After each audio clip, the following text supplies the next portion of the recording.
വാഴ്ത്തപ്പെടുന്ന കർത്താവായ യേശുക്രിസ്തുവിൻ്റെ നാമത്തിലുള്ള സ്നേഹവന്ദനം ഞാൻ അറിയിച്ചുകൊള്ളും. ഇന്ന് വളരെ സന്തോഷത്തോടുകൂടെയാണ് ഈ സന്ദർഭത്തിൽ ഞാൻ ഇവിടെ നിൽക്കുന്നത്. ക്രിസ്തോസ് തിരുമേനിയുടെ ഭാഷയിൽ പറഞ്ഞാൽ ഞാനൊരു ദാരിദ്ര്യവാസിയാണ്. കാരണം തിരുമേനി അടൂര് താമസിച്ചുകൊണ്ടിരിക്കുന്ന സമയത്ത് കൂടെ സഹായത്തിന് വേണ്ടിയിട്ടുണ്ടായിരുന്ന ഒരു പയ്യനെ അവിടെ തന്നെ അരമലയിലുണ്ടായിരുന്ന ഒരാൾ ദാരിദ്ര്യവാസി എന്ന് വിളിച്ചു.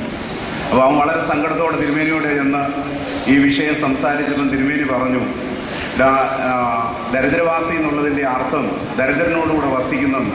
അതായത് ഞാനൊരു ദരിദ്രനാണ്, സ്വന്തമായിട്ട് വീടുമൊന്നുമില്ല, നീ എന്നോടുകൂടെ വസിക്കുന്നത് കൊണ്ടാണ് നിനക്ക് ദരിദ്രവാസി എന്ന പേര് കിട്ടിയെന്ന് പറഞ്ഞു. അപ്പോൾ അങ്ങനെയുള്ള ഒരു വ്യക്തിയുടെയാണ് ഞാൻ. എന്നോടൊപ്പം ആർക്കും വേണ്ടാത്ത കുറച്ച് കുഞ്ഞുങ്ങളോടുകൂടെ ചേർന്ന് 200-ലധികം കുഞ്ഞുങ്ങളോടുകൂടെ ചേർന്നാണ് ഞാൻ വസിക്കുന്നത്.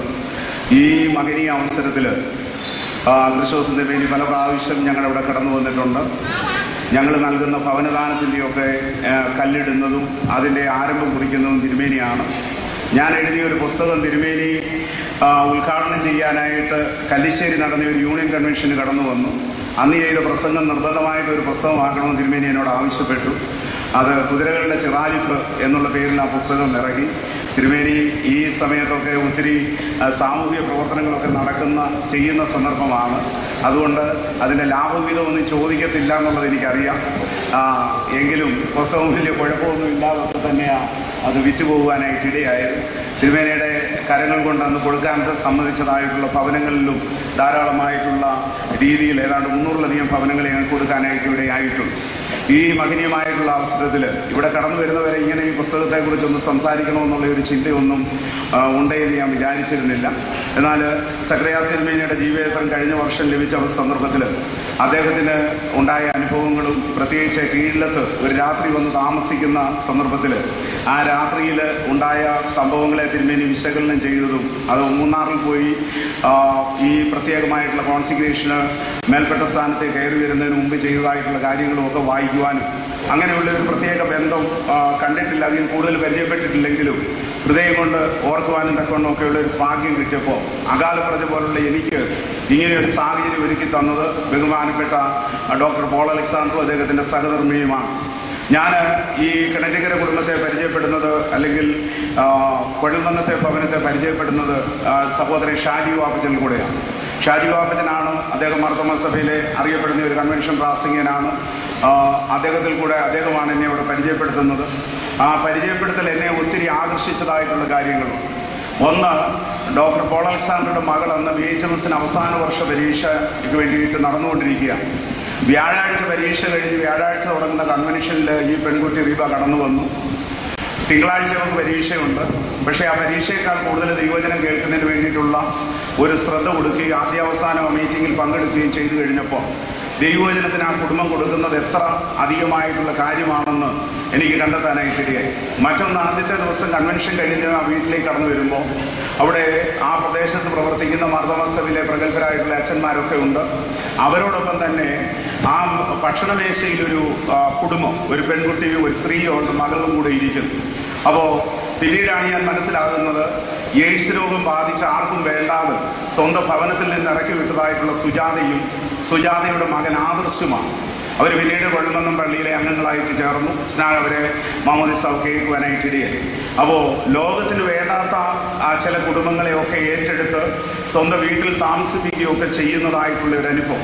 തുടർന്നുള്ള ദിവസങ്ങളിൽ ഡോക്ടറുടെ മക്കൾ അല്ലെങ്കിൽ പോൾ അലക്സാണ്ടറുടെ സഹോദരിമാരൊക്കെ തന്നെ അവിടെ കടന്നു വന്നു. അവരൊക്കെ കടന്നു വന്ന സന്ദർഭത്തിൽ എനിക്ക് മനസ്സിലാക്കുവാൻ സാധിച്ച ഒരു കാര്യം, ഈ കേവലം വാചകസത്ത് മാത്രമല്ല, ജീവിതത്തിൻ്റെ അനുഭവത്തിൽ കൂടെ തന്നെ കർത്താവിൻ്റെ തികഞ്ഞ സാക്ഷികളായിട്ട് നിലകൊള്ളുന്ന ഒരു കുടുംബമാണെന്നുള്ളത്. പിന്നീട് ആ പരിചയം ഇങ്ങനെ തന്നെ നിലനിന്ന് യാദൃശ്യ ഒരു ദിവസം ഞാൻ ഈ ഭവനത്തിൽ കടന്നു ചെല്ലുന്ന സന്ദർഭത്തിൽ ഡോക്ടറും സഹോദരി മോളിയും എൻ്റെ അടുത്ത് ഒരു കാര്യം ആവശ്യപ്പെട്ടു. ഇങ്ങനെ അപ്പച്ചൻ്റെ ജീവചരിത്രം ഒരു പുസ്തകമായിട്ട് ഇറക്കാനായിട്ട് താല്പര്യപ്പെടുന്നുണ്ട്, അതൊന്ന് എഴുതിയാൽ കൊള്ളാമെന്ന് ഞങ്ങൾ ആഗ്രഹിക്കുന്നു. അതിന് ഏറ്റവും കൂടുതൽ JC കുടാമനല്ലച്ചനാണ് നിർബന്ധിച്ചുകൊണ്ടിരിക്കുന്നതെന്ന് പറഞ്ഞു. അപ്പോൾ എന്നോട് എഴുതണമെന്ന് ആവശ്യപ്പെട്ടു. വളരെ സന്തോഷത്തോടുകൂടെയാണ് ഞാൻ അന്നേരം സ്വീകരിച്ചത്. പക്ഷേ പിന്നീടാണ് പാലക്കാടുള്ള പല പ്രിയപ്പെട്ടവരെയും കണ്ടു കഴിഞ്ഞപ്പോൾ എവിടെയാണ് തുടങ്ങേണ്ടതെന്ന് എനിക്ക് അറിഞ്ഞുകൂടാ. കാരണം ഇതൊരു മഹാ വേവായിട്ടോ ഒരു മഹാസാഗരമായിട്ടോ ഒക്കെ വിശേഷിപ്പിക്കാവുന്ന വളരെ ശക്തമായിട്ടുള്ള രീതിയിൽ പലപ്പോഴും ആർക്കും അറിയാതെ വലങ്കൈ കൊടുക്കുന്നത് ഇടങ്കൈ അറിയരുതെന്നുള്ള രീതിയിൽ പ്രവർത്തിച്ചിട്ടുള്ള ശ്രേഷ്ഠനായിട്ടുള്ള ഒരു ദൈവദാസൻ.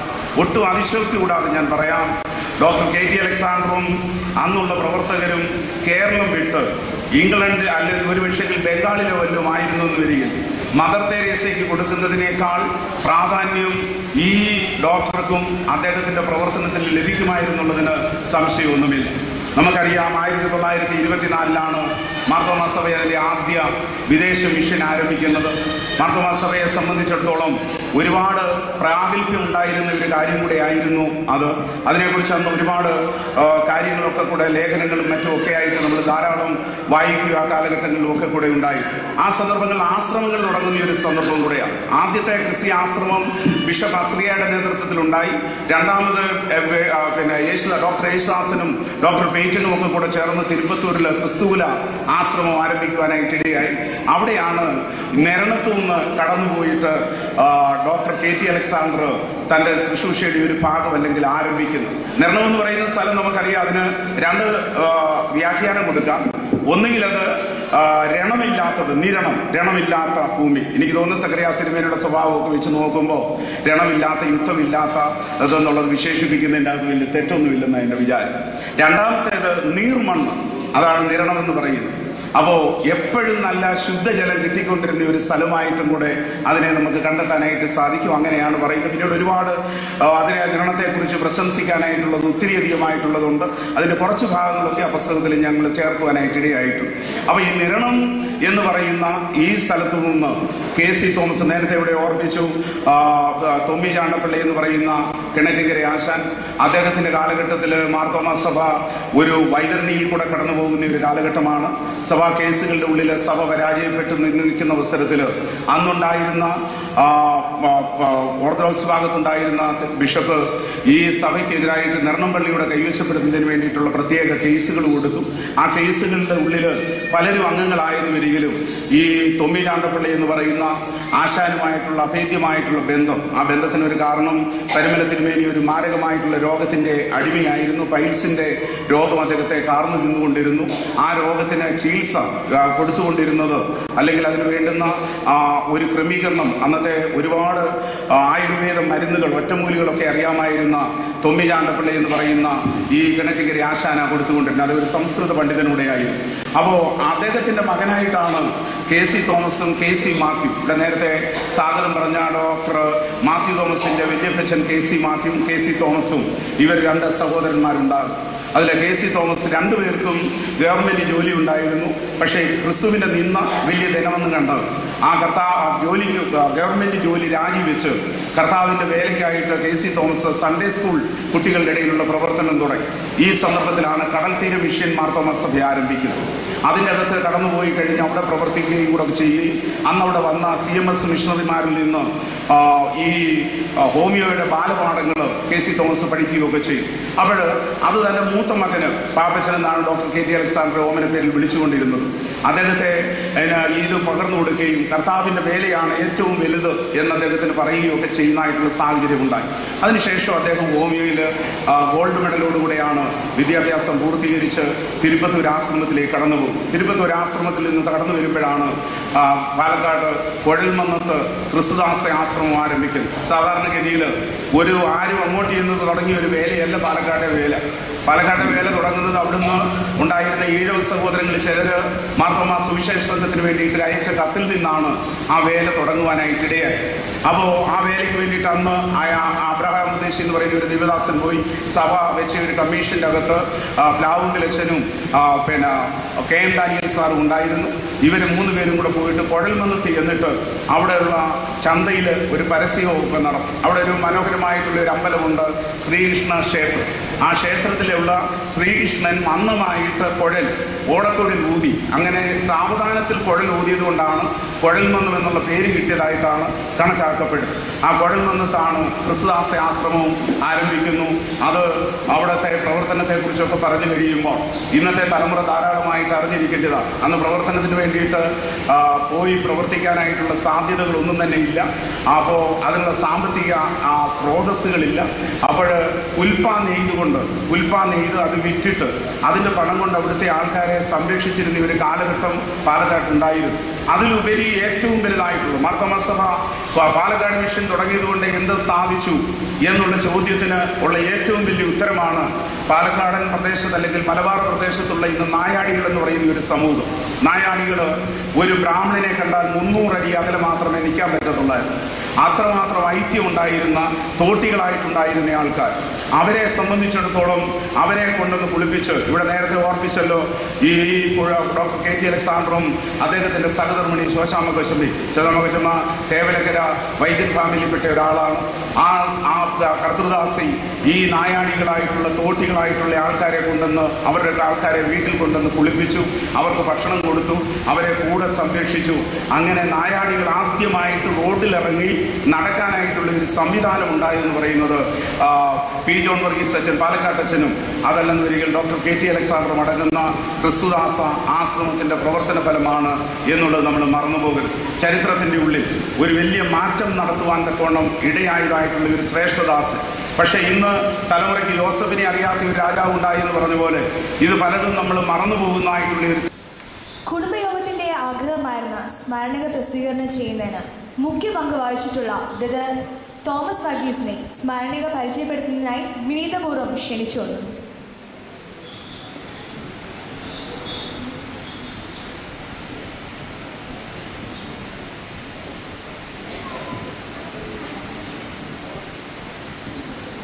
നിതാന്ത വന്യ ദിവ്യമഹിമശ്രീ ക്രിസ്റ്റോസ് തിരുമനസ്സുകൊണ്ട്, അഭിവന്യ സക്രിയാസ് തിരുമേനി തിരുമനസ്സുകൊണ്ട്, കർത്താവിലെ ഏറ്റവും ശ്രേഷ്ഠനും ആദരണീയനുമായിട്ടുള്ള തീത്തുസ് തിരുമേനി തിരുമനസ്സുകൊണ്ട്, ആദരണീയരായിട്ടുള്ള പട്ടക്കാർ, മറ്റ് പ്രിയ സഹോദരങ്ങളെ എല്ലാവർക്കും വീണ്ടും വരുന്ന കർത്താവായ യേശു ക്രിസ്തുവിൻ്റെ നാമത്തിലുള്ള സ്നേഹവന്ദനം ഞാൻ അറിയിച്ചുകൊള്ളും.